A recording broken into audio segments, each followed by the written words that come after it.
París. Septiembre de 1960. El Hospital Militar de Val-de-Grâce. Un edificio de piedra gris en el corazón del quinto arrondissement. Pasillos largos, olor a formol y a sedantes.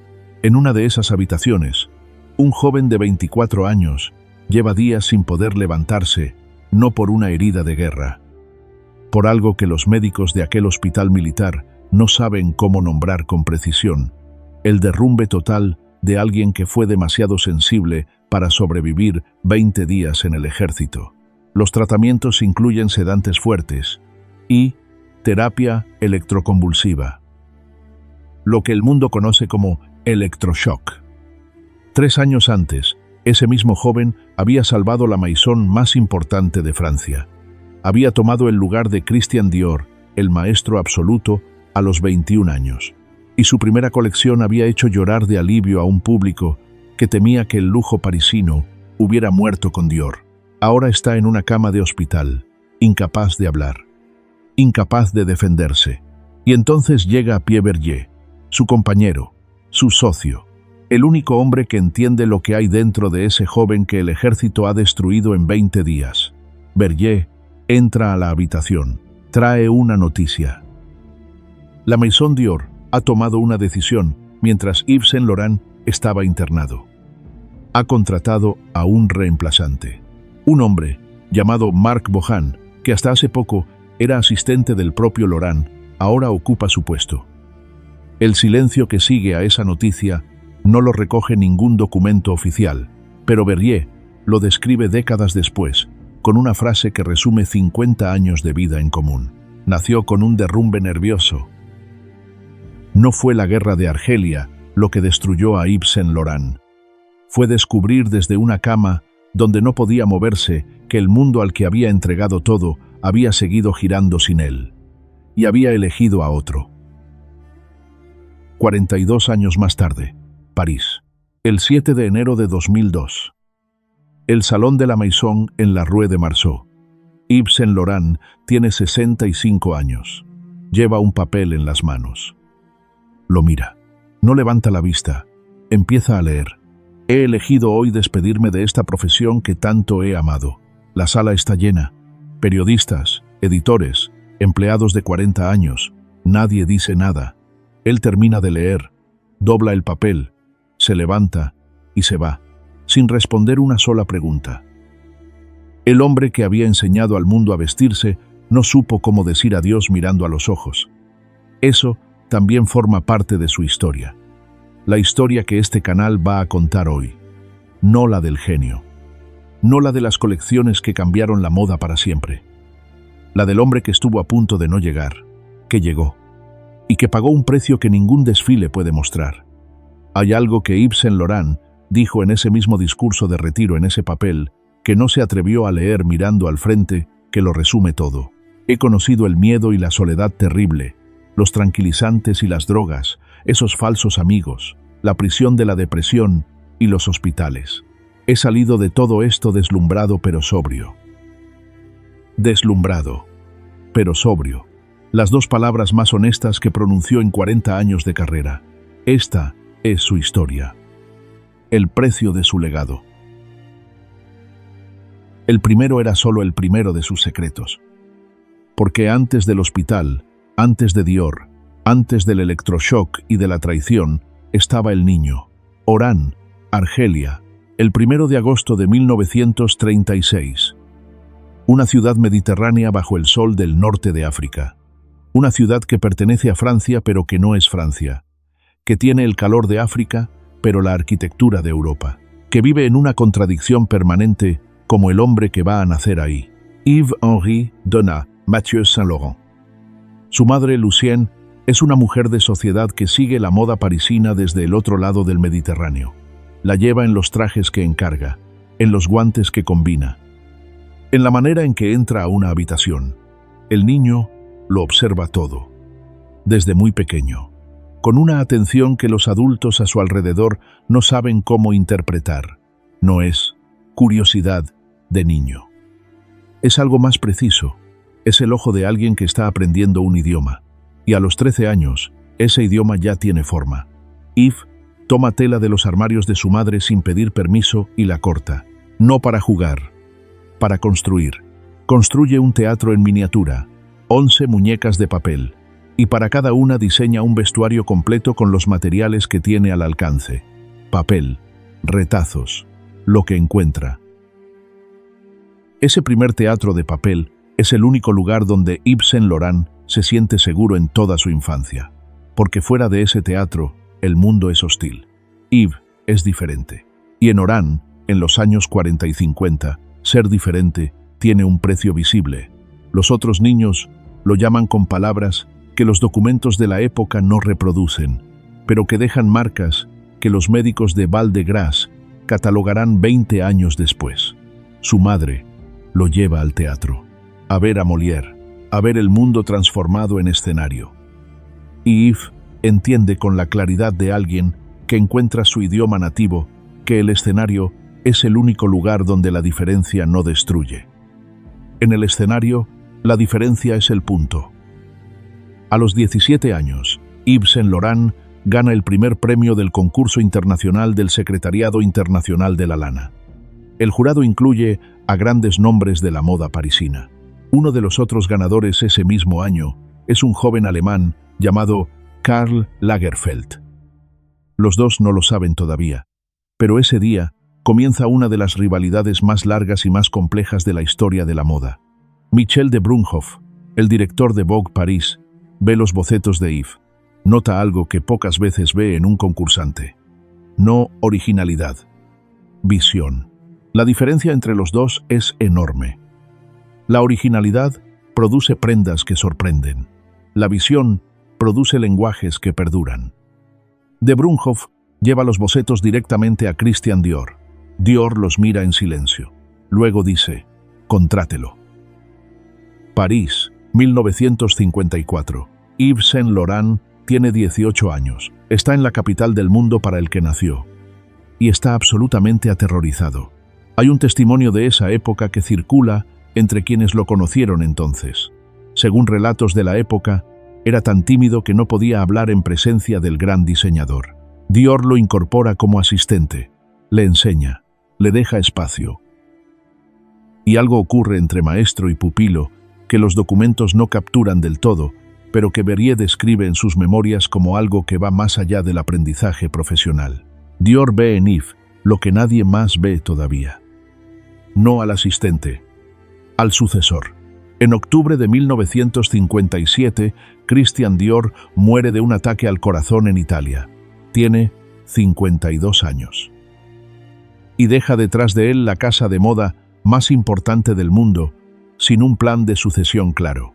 El directorio de Dior toma una decisión en días. El sucesor será Yves Saint Laurent.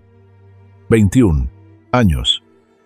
El director creativo de moda más joven de la historia de la alta costura francesa. Un niño de Oran, con 11 muñecas de papel y el ojo de alguien que aprendió a ver la ropa como un idioma. Eso era solo el comienzo de lo que vendría, y lo que vendría iba a costarle todo.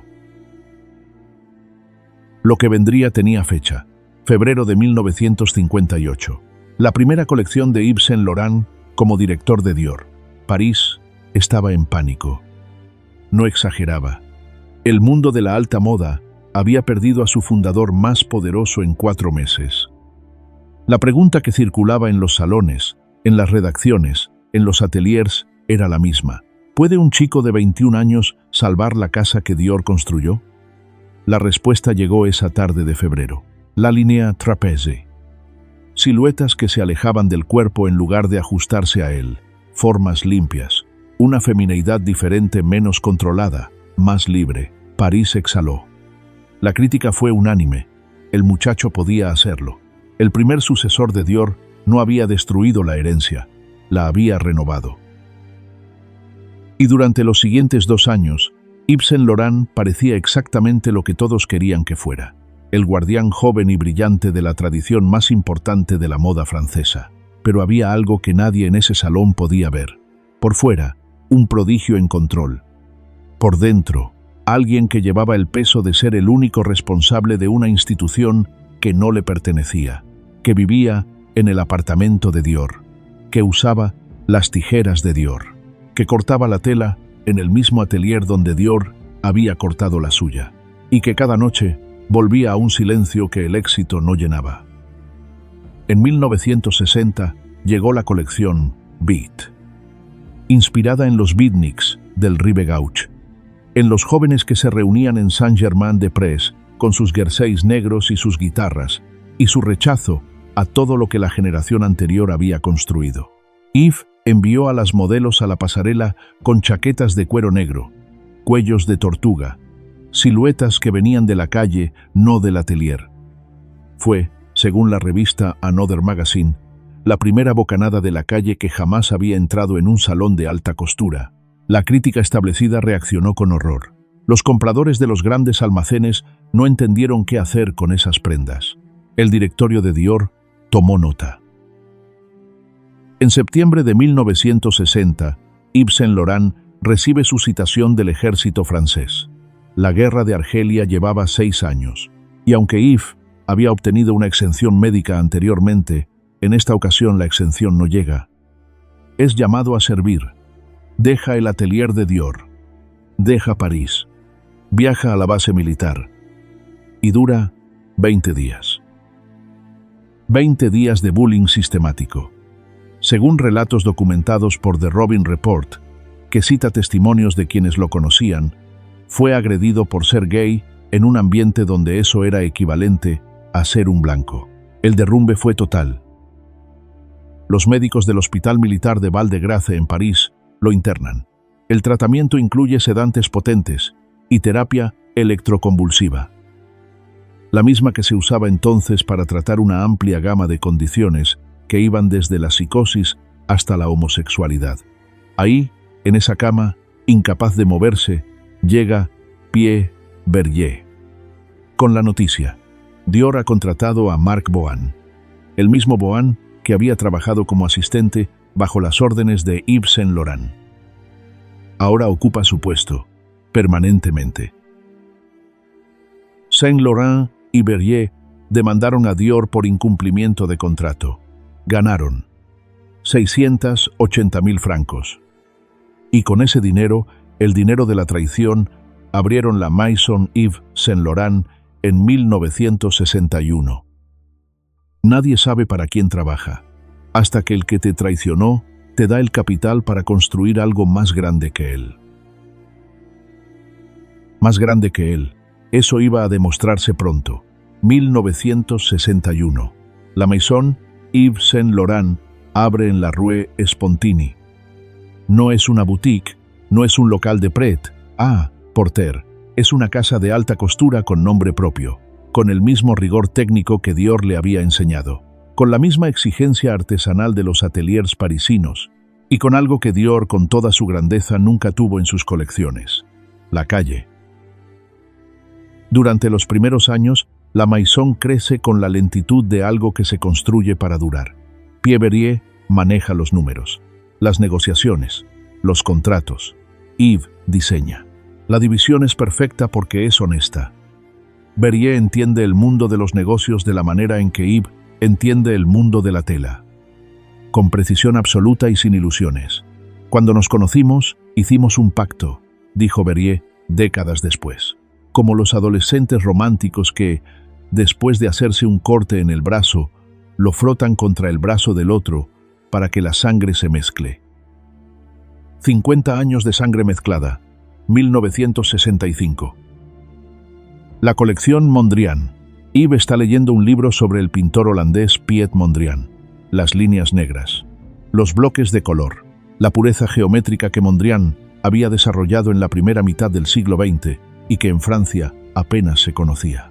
Según el Metropolitan Museum of Art de Nueva York, la obra de Mondrian no tenía una sola retrospectiva en su país en ese momento.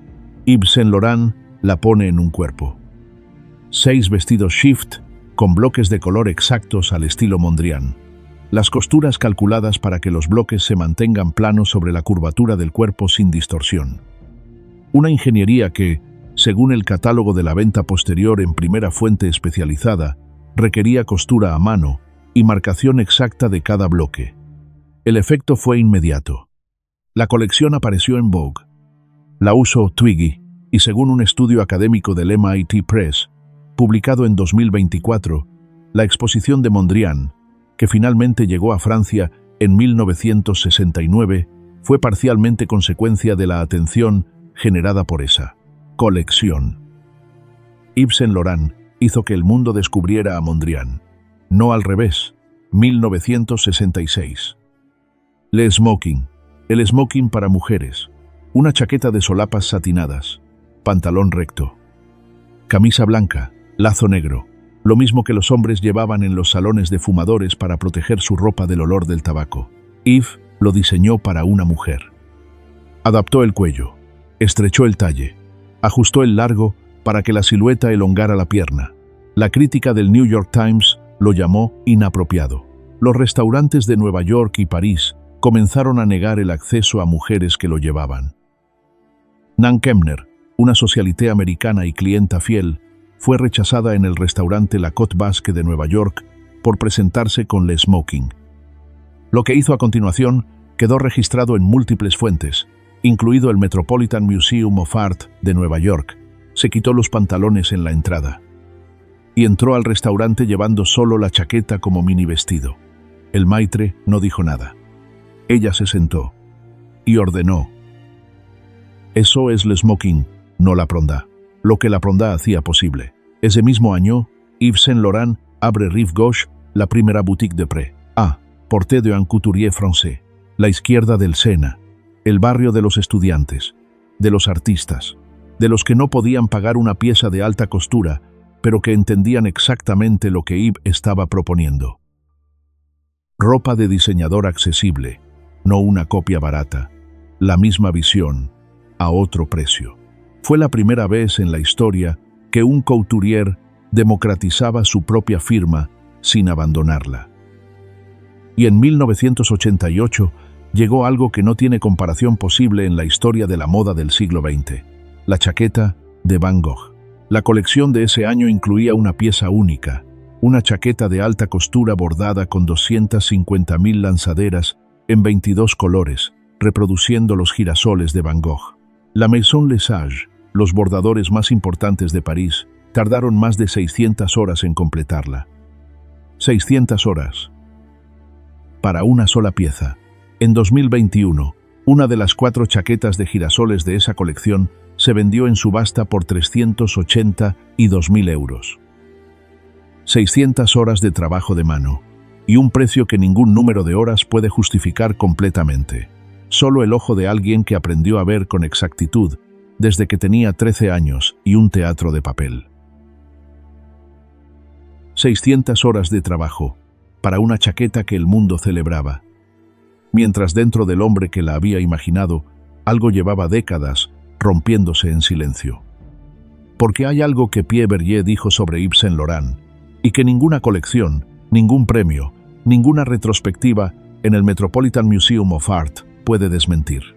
Yves solo era feliz 2 veces al año, cuando sus colecciones eran presentadas. 2 veces. En un año de 365 días. El resto del tiempo, lo que había detrás de los desfiles, de las fotos, de la gloria, era otra cosa. El alcohol llegó primero, luego la cocaína, luego el opio, no como exceso de alguien que lo tiene todo, como anestesia de alguien que no puede vivir sin ella. Los testimonios de quienes lo rodeaban en esa época, recogidos en el documental L'amour fou y en la cobertura de publicaciones especializadas, coinciden en algo. Yves Saint Laurent, en los años 70 y 80, era 2 personas. La que aparecía en el desfile, controlada, brillante, exacta, y la que salía después. Bergé lo describe con una frase que no deja espacio para la interpretación. Sobrevivir junto a su genio creativo requería entender que no era una elección, era una condición. 1976. Bergé y Yves terminan su relación romántica, después de 18 años. No hay documentos que reproduzcan exactamente lo que se dijeron. Pero lo que sí está documentado en las memorias de Bergé y en el documental de Pierre Torreton es lo que no cambia después de esa separación. Siguen trabajando juntos, siguen viviendo en los mismos círculos, siguen siendo, en todo lo que importa para el mundo exterior, una unidad. El divorcio era inevitable, dijo Berryer en el funeral de Yves. Pero el amor nunca se detuvo. 50 años de historia en 2 frases. Hay una imagen de Yves Saint Laurent en esa época que los biógrafos mencionan y que una fuente de primera mano recoge en su testimonio. Durante algunos desfiles de los años 80 y 90, Yves salía a saludar al público apoyado en los brazos de 2 modelos, no como gesto teatral, porque sin ese apoyo no podía sostenerse. El hombre que había inventado el smoking, que había puesto a Van Gogh en una chaqueta, que había democratizado la alta costura, salía a recibir los aplausos apoyado en 2 mujeres. Y el público aplaudía, sin saber completamente lo que estaba viendo. 1999. El grupo Gucci adquiere Rive Gauche la línea de Pret a Porter por $70 millones. Con esa compra viene Tom Ford como director creativo, según fuentes de la industria, citadas por publicaciones especializadas y que deben tratarse como reportadas, no confirmadas. La fricción entre Ford y Yves Saint Laurent fue uno de los factores que aceleraron la decisión de Yves de retirarse. Lo que sí está documentado es lo que Yves dijo públicamente en esa época. El mundo de la moda ya no me entiende. No como queja, como diagnóstico. El 7 de enero de 2002, la sala del Salón en la Rue de Marceau. Yves Saint Laurent tiene 65 años. Lleva un papel, lo mira, no levanta la vista. He elegido hoy despedirme de esta profesión que tanto he amado. La sala espera. Él dobla el papel. Se levanta. Se va, sin responder una sola pregunta. El papel que había empezado todo, las muñecas de papel de Oran, los bocetos enviados a Dior, los sketches que el maestro miró en silencio, termina siendo el único escudo que tiene para decir adiós. Un papel entre él y el mundo. Hasta el final. Después del retiro, los años son de una quietud que Berryer describe con una precisión que duele. Ya no le gustaba el mundo de la moda de hoy. Decía que no lo entendía. El 1 de junio de 2008, Yves Saint Laurent murió en París. Tenía 71 años. De cáncer cerebral. Berryer no se lo había dicho. El médico me dijo que no había nada más que hacer, declaró Berryer en su entrevista con The Talks. Decidimos mutuamente que sería mejor que él no lo supiera. Yves no habría sido lo suficientemente fuerte para aceptarlo.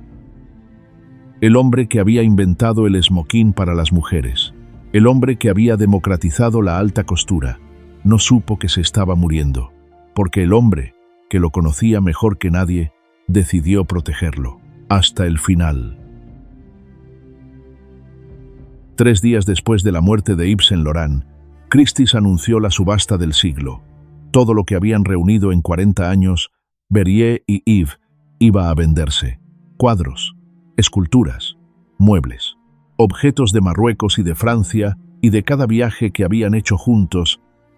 En febrero de 2009, el Gran Palais de París se convirtió en el escenario de 3 días de remates. El total alcanzó más de 370 millones de euros. Todo el dinero, según Berryer, destinado a fundaciones de investigación contra el SIDA, no para herederos, no para inversores, para los enfermos de SIDA. Ícono de la moda. Hasta el último acto. ¿Qué queda de Yves Saint Laurent? La pregunta parece simple. La respuesta no lo es. Queda el smoking, que no es una prenda. Es el argumento de que una mujer puede ponerse exactamente lo que quiera en cualquier lugar, en cualquier circunstancia, y que el mundo es el que tiene que adaptarse a ella, no al revés. Queda la colección Mondrian, que demostró que el arte no vive solo en los museos, que puede caminar, que puede entrar a un restaurante y pedir una mesa. Queda Rive Gauche, la primera prueba de que el lujo no tiene que ser exclusivo para sobrevivir, que puede democratizarse sin destruirse. Queda la chaqueta de Van Gogh. 600 horas de bordado para una sola pieza, como argumento permanente de que hay cosas que no se pueden fabricar en serie. que la artesanía no es un anacronismo, es la forma más honesta de decir que algo vale. Y queda el Jardín Majorelle de Marrakech, el jardín que Ibn amaba sobre todos los demás, con su azul característico, el azul Majorelle, que él ayudó a preservar cuando compró el jardín en 1980. Sus cenizas están ahí, entre las plantas, bajo ese azul, que es el único color que no venía de ninguna tela ni de ningún boceto, que existía antes de que Ibn llegara, y que sigue ahí ahora que se ha ido. Pero hay algo más que queda, algo que no está en los museos ni en los libros de moda. Está en una frase que el propio Yves Saint Laurent pronunció el día que se despidió del mundo, un hombre leyendo un papel, sin levantar la vista. He conocido el miedo y la soledad terrible, los tranquilizantes y las drogas, esos falsos amigos, la prisión de la depresión y los hospitales. He salido de todo esto deslumbrado pero sobrio. Deslumbrado, pero sobrio. No triunfante, no victorioso, deslumbrado. Como alguien que ha visto demasiada luz de frente y todavía está procesando lo que eso le hizo a los ojos. El niño de Oran, que construyó 11 muñecas de papel, llega a la cima de la moda francesa. Es traicionado mientras está en una cama de hospital. Usa el dinero de esa traición para construir algo más grande que lo que le quitaron. Y durante 40 años produce belleza desde un lugar de dolor que nunca nombró completamente en público. Eso no es la historia de un genio, es la historia de alguien que encontró la manera de convertir la fragilidad en dignidad. Que no lo tuvo todo y lo perdió. Que lo tuvo todo y pagó por ello un precio que ningún desfile puede mostrar. Eso es el legado real de Yves Saint Laurent, no las colecciones, el hombre detrás de ellas. Y ahora, la pregunta que les dejamos a ustedes: ¿creen que el ejército y Dior destruyeron a Yves Saint Laurent? ¿O fue su propio genio, ese genio que nunca pudo convivir con este mundo, el que lo hizo imposible de salvar? La traición lo hizo grande, pero también lo destrozó por dentro. Cuéntenles en los comentarios cuál creen que fue el verdadero precio de su legado. Y si esta historia les llegó, si algo de lo que contamos hoy cambió la manera en que van a ver ese logo de 3 letras, la próxima vez compartan este video con alguien que necesite escucharlo, porque esta es la historia que ningún documental oficial ha contado completa. La del niño con las muñecas de papel, la del hombre que leyó su despedida sin levantar la vista, y la traición que se convirtió en capital para construir un imperio.